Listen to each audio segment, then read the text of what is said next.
Okay, next I use, this is personal taste. I really love saturation, and I use saturation on everything, on so many elements of my mix, especially when you've got beautifully pristine recorded digital audio, because a lot of these audio interfaces nowadays, they sound so clear, the transients are so responsive on them, that they just, I feel like they just don't have that softened character of maybe older analog-y signal chains. And I'm not like one of those people who are like, analog is so cool, man. But you know, this pros and cons for each case. But definitely, I find that softening, if you want a soft mix, if you're going for aggression, if you're going for super sharp transients, then this is not the right thing to do. But I like to soften off transients again, using like tape saturation. You can use all sorts of saturation, but I like tape saturation. I've actually just started buying my own tape machines to run mixes through as well, to get that kind of sound. But I really like the sound that the natural compression and saturation of tape does for this kind of music in particular. So I'm just going to use, I've got quite a few different ones there that I use. I'm just going to use this Kramer tape one, which is Waves. Under the water, it's over my... So you've got your amount here, and this is kind of your distortion amount. Under the water, it's over my head. Breathe in. So I don't want this to kind of be flattening off on plus 3 dB there on the biggest parts of the track, because it'll get a bit too noticeable. Water, it's over my head. But I kind of want it to be touching, you know, into the red just a little bit on those points, and then I'll reduce my distortion amount to where I like it. Under the water, it's over my head. Now this is going to be, it's quite subtle. I don't know how well people are going to hear this on the stream. I'll just turn this off and on. Under the water, it's over my head. Under the water, it's over my head. Under the water, it's over my head. Off again. Under the water, it's over my head. On again. Under the water, it's over my head. It's very subtle, but it is a form of compression, a very, you know, with harmonics built into it.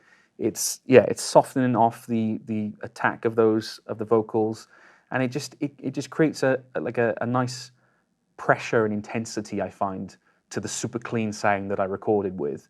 So I do use this a lot. It's you can use just different kinds of saturation. I've got the Arturia, the Sound Toys bundle. I use decapitated quite a bit, or things like that, really subtly. But I do particularly like tape saturation. So that's what I'm doing there for this particular track. You might find it's a track where you don't want that sound, and you want things to sound more aggressive. And now I'm going to put EQ on. The reason, I mean, you could. It's always a bit of a debate on, do you EQ before compression, do you EQ after compression? I mean, you could, for the sake of any thuds, low thuds and rumbles getting through decompressor, sometimes you don't want those to be affecting the amount of compression. It might be someone kicking the mic stand, and it might just whack the gain reduction ridiculously, and it's just a low thud that's not even audible. But I've recorded this with a low cut on it on the interface, so I know that's not an issue. So I haven't put the EQ before the compressor on this one. And the reason I'm putting it at this point now is because any kind of compression and saturation is going to add low frequencies back into it. It'll add like lower harmonics that you can't even hear. And so I'm just going to make sure now I'm cutting those off. Like you can see, well, you can see this little, like that might not be so loud without the compression and the saturation. So at this point now, particularly after saturation, I find you might have to EQ again if you've EQ'd before, and then you put a saturator on, you might want to EQ it again and make sure that low rumble and noise isn't on there. Under the water, it's over my... Now, in terms of EQ, it's going to be really difficult for me to make decisions on EQ based on where I am here. My vocal booth does have a bit of a boost around 200 hertz, but she's singing a little bit above that, so it doesn't sound too bad. It's obviously some people say, you know, you should never be mixing or EQing things soloed, and that's right to an extent, but just do both. I'm focusing on the vocal right now. I'm going to get things to where I want it as it sounds, and then later on I'm going to put it in the mix, and then I'm going to make adjustments of that into the mix. It might end up where I have to change the EQ quite a bit differently, but I'm just going to tidy things up now to change what I like and don't like. Under the water, it's over my head. Breathing is with you in. I do find this is, yeah, just a little bit kind of honky, muddy around there. But in general, I'm quite sensitive to that area. I don't really like that in my mixes too much, which is, and I hear like these other mixes and I think, oh, that sounds great. It sounds more natural with those frequencies in a way, but I can never, they just kind of bugs me. You just start hearing, and I can't focus. I can't help but focus on that sound. So I want to make things just a little bit thinner, really. With a condenser mic, obviously the clarity in the high end is usually pretty good. If you're using something like the SM7B or dynamic mic, something like that, and I usually find just adding like air on the top like this is usually quite necessary for dynamic mics. But with this, it's not going to be necessary, I don't think. But it really depends. It depends on the microphone, it depends on the singer, it depends on the key of the song, it depends on where they sang in their range. Like, there's so many factors to where you should be EQing. And it depends on what the space is, what space you have in the song for the vocal to be pushing through. Maybe you need to force it into a space, or maybe you need to cut everything else around that space. There's a lot of issues. Like we could spend easy hours talking about how you EQ things, but I don't know the system I'm listening to very well, so I'm just going to go with quite basic. The microphone is already pretty clear sounding, as you can hear. The preamp is very clean. It's an Audient interface I use, and they do have very clean preamps, so things sound quite good through them. Under the water, it's over my head.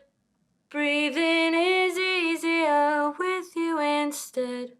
So I don't mind the rain. I'm going to make a decision about that later. Just for now, listening, like until I get it into the mix, I don't know what I want to cut yet. So I'm just going to... Under the water, it's over my head. Breathing is easier with you instead. So I don't mind the rain. Saturate that distortion is still a little bit too much. You can hear it crackling a little bit. Under the water, it's over my head. Breathing is easier with you instead. So I don't mind the rain. I'm going to go with that for now. If we got time, I'll come back to it when I can get the vocal into the mix a bit better. Depending on the microphone you used, you know, you might need to EQ out like a lot.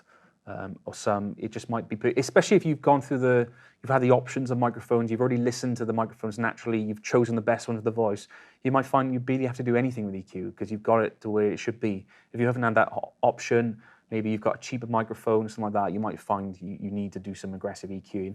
What I do find with cheaper microphones, the issue that becomes, the part that becomes more of an issue is that kind of region above sort of 3 or 4K and upwards, where you can get this nasty sounding metallic, it's like a metallic ringing almost that I found on some microphones. And like whatever you do, if you try to cut it away, you're just making the vocal sound really dull. Like it's nothing you can do, but it's just the way the mic sounded.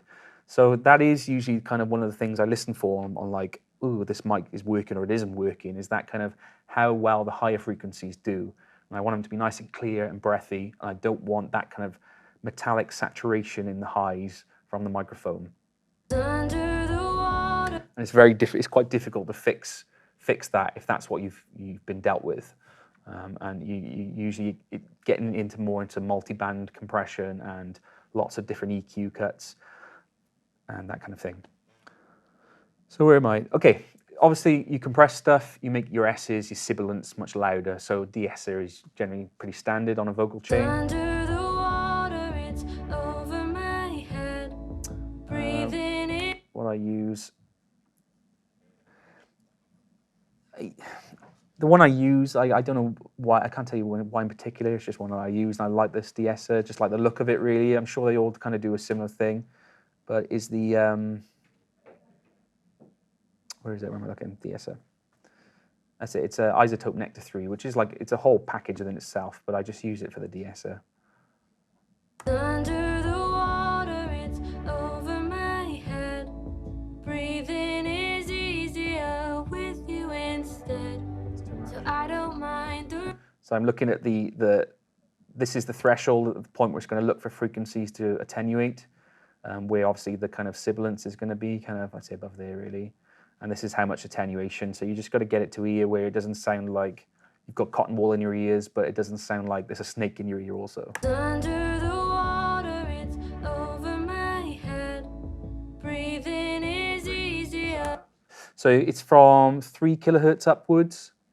just a note. I can remember I did a tutorial once with someone about vocal chains, and they wanted me to use all the built-in Logic stuff, which some of it's good, some of it isn't as good.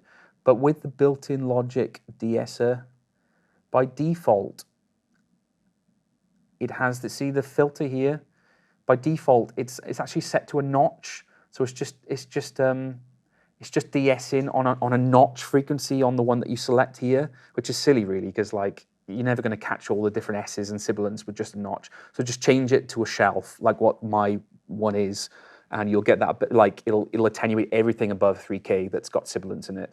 But yeah, I don't know why the default for the Logic one is always on this notch filter, so that's just worth bearing in mind. Under the water, it's over my head. Oh, I got two de-essers there. All right, multiband compression. Let's see if I can do this in 5 minutes now.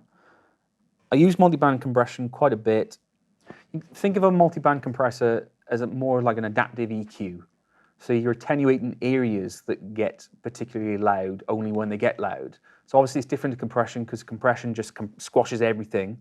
EQ can be permanent. So say, for example, you feel like, oh, it's a bit sharp at 4K, 4 kilohertz. If you make that EQ cut, it's permanent. So maybe when you sing quiet, it's not too sharp at all. You want that back in. Maybe when you're singing these big notes, it gets aggressive and you want it pulled down. That's what I use a multiband compressor for. It's an adaptive EQ to adjust to a dynamic performance. Again, if you find that you have a vocal performance that's very dynamicless, it's very just kind of one kind of shouty kind of vocal all the way through, power vocal all the way through, you might find there's no need for this. But this particular vocal, she's singing low, she's singing high, she's singing quiet, she's singing loud. And so I find the multiband is really handy for just dealing with, like, I want to go here. I don't mind. Do I have my...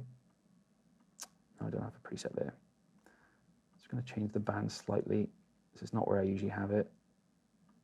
I usually find this area, this kind of like 2 to 5K area, like the louder you start singing, the more aggressive it can be. So I don't mind the rain.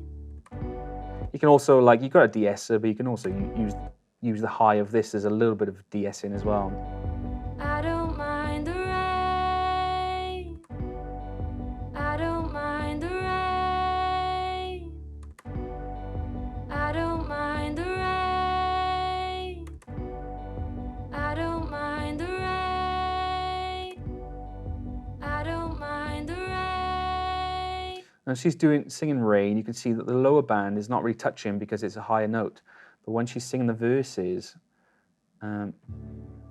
Walk fast and keep your head down. it's a little bit lower, so I'm just kind of, it's just, yeah, treating different bands of the frequency range to just more, again, just you want to level everything off. You want everything to be natural. You don't want to notice compression. You don't want to notice bad EQ decisions. And I find that, yeah, multiband can be a really cool tool just to attenuate, particularly, like, again, the opera singers was another big one where I use this, because when an opera singer starts singing these like massive high vibrato notes, it can be like, you can hear actual like screaming sine waves from their voice. It's very strange, especially in this area, this like let's say 2 to 6K area.